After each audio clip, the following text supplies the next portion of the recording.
it going, my people of pop culture? Thank you for joining me today on The Collective. We have another review for you today for a different television show. Today we're going to be reviewing the first episode of the second season of House of the Dragon. For those of you who don't know, House of the Dragon is the prequel series to the worldwide phenomenon known as Game of Thrones. It takes place several hundred years back, so you don't really have to know Game of Thrones to kind of watch this show. I do obviously recommend watching the first season, but in terms of House of the Dragon in itself, it is its own contained story. That being said, go watch Game of Thrones if you haven't seen it. It's one of the greatest pieces of fiction I've ever seen, read in my entire life. But yeah, guys, let's get into House of the Dragon, Season 2, Episode 1, Blood and Cheese. The Targaryen who sits the Iron Throne is not just a king or a queen.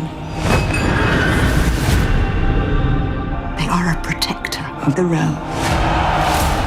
Gentlemen, this first episode of the second season, we kind of just start right back up from where season 1 left off. Queen Rhaenyra, she is still trying to come to terms with the loss of her child Lucerys at the hands of Vhagar and Aemond. It's tragic. It was a great scene in this episode. We have Daemon, who is the best character of the show, kind of plotting revenge already. He's taking it into his own hands. He's not waiting. He's not being patient. And with how Daemon is treating it, he's doing it in very Daemon fashion, in a cunning, very immoral way, but in the world of Westeros, it's kill or be killed, and that's something that this episode really does bring to life with Game of Thrones. Is we're back in the world. We obviously feel the threat and the danger that lurks around just by living in this world. The dragons kind of flying around, and the characters in themselves. Another character who we can't even call a hero really is Aemond.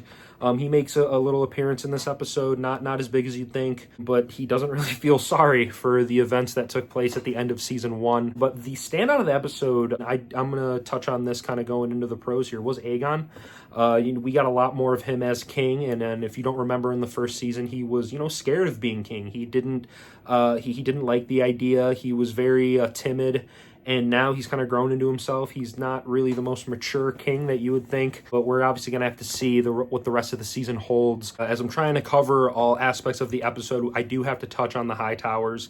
We do get a few scenes with them. We get really good dialogue between Alicent and Otto, and kind of how they're playing the game, for lack of a better term. But we do get this really good scene with Larys coming up to Alicent, recommending that Aegon needs a new hand to the king, and obviously the hand to the king is Otto, her father. So it's already starting to drive a wedge between them, which is going to be very interesting considering what is coming up. What we do see, Sir Christian Cole and Alicent, their relationship is delved into a little bit more in this episode, as confusing as it is. But with everything going on there is the last 10 minutes of this episode, which follow two completely new characters that we've never seen before, and it's a very odd choice, but it does pay off at the end. I don't want to spoil it for anybody who hasn't seen it yet. It is a great scene, brings that uncomfortability that Game of Thrones is used to bringing, and it's shocking. It's very Game of Thrones fashion. The last part of the episode is just something's going to happen with I don't even want to say it, but it's something's going to happen, and it's just jaw-dropping, and it really sets the scope for the rest of this season for sure. Getting onto the pros here, guys, of this first episode of the second season, the acting always has to be mentioned, and I feel like it's going to be a running theme as we kind of touch on each episode of this season. Everybody is phenomenal in this. Emma D'Arcy, Matt Smith, everybody. The acting is just superb, and that's why we come back every week, because it makes us feel like we are in the world of Westeros, and the actors do their job phenomenally. So a huge pro to the acting. Another pro I really liked about this episode, kind of going in with the story, was following Rhaenyra. We didn't get a lot of her throughout the whole episode, but we got enough to see how she was reacting to this tragic event that happened at the end of the first season. And her acting really just brought me to tears at one point, when she's kind of caressing the dragon's wing, all the remains on the floor in the sand, and you feel her pain. It's scenes like that really, you look at the show and it's like, oh, it's dragons, it's, medieval, it may not be for me, but there is emotion in this show, and it really knows how to get the most out of you, whether, it's that specific scene or the one at the end that I was referring to earlier, which is another pro. A lot of people I'm sure are saying, it's shock value, but it makes a lot of sense. And if you know the lore of Game of Thrones and this lineage of kings, you kind of had to see it coming, and it has to work out that way because that's how it was written. That's Game of Thrones, and following that prophecy is just so magical that it all pans out the way it does, and we see it firsthand every week.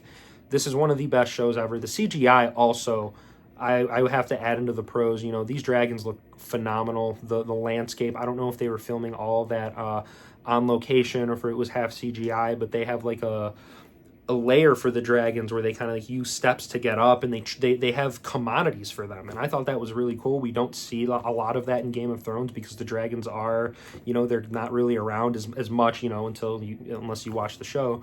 But seeing the different landscape and how we kind of get a different part of Westeros just because of the timeline that we're in, it's really cool to see, and it's awesome to see that they take their time with this show and really give us the best of the best on what we're yearning for. So this first episode is great. Let's step into the cons here, but there aren't many, but I do have to touch on some things pacing wise.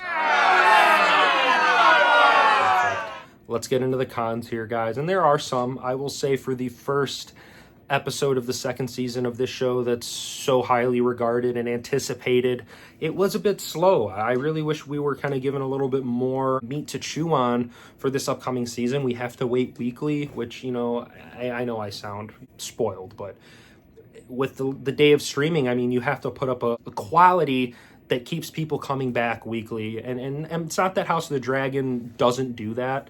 It's that this specific episode, if I'm going to kind of give it a whole rating as a whole, I don't know if I can, get it to as where I would like the season premiere of this show to be. So the pacing kind of threw me off a little bit. Like I said, it was a little bit long, but seeing all the characters was obviously a treat.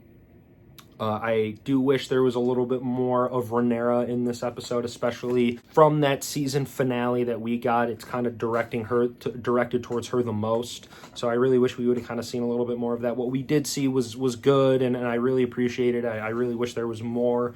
And honestly, more of Daemon, too. I would have liked to seen him take action, in a few more scenes. He did get quite a bit of time in the episode, but, there's always room for more when it comes to Daemon. But other than that, guys, House of the Dragon is easily one of the best shows still on the air, and I can't wait for this Sunday for the next episode. It did start off a little bit slow, a lot slower than I really would have hoped for, but let's get on to the rating. So rating the first episode of the second season, guys, House of the Dragon, Blood and Cheese, I'm going to give this a 3 out of 5 stars. I really do think it could have been a little bit better. I know Game of Thrones kind of really revs their engine up towards the end of the season, but to kind of bring everybody back after that long hiatus, I really wish they would have given us a little bit more. But, 3 out of 5, not bad. Let's get ready for next week, guys. Episode 2, House of the Dragon. I'll be back for a review. Like, subscribe, comment, guys. Let's get this thing going. The realm's only hope is in a leader strong enough to unite it. Do you accept me as your queen and ruler?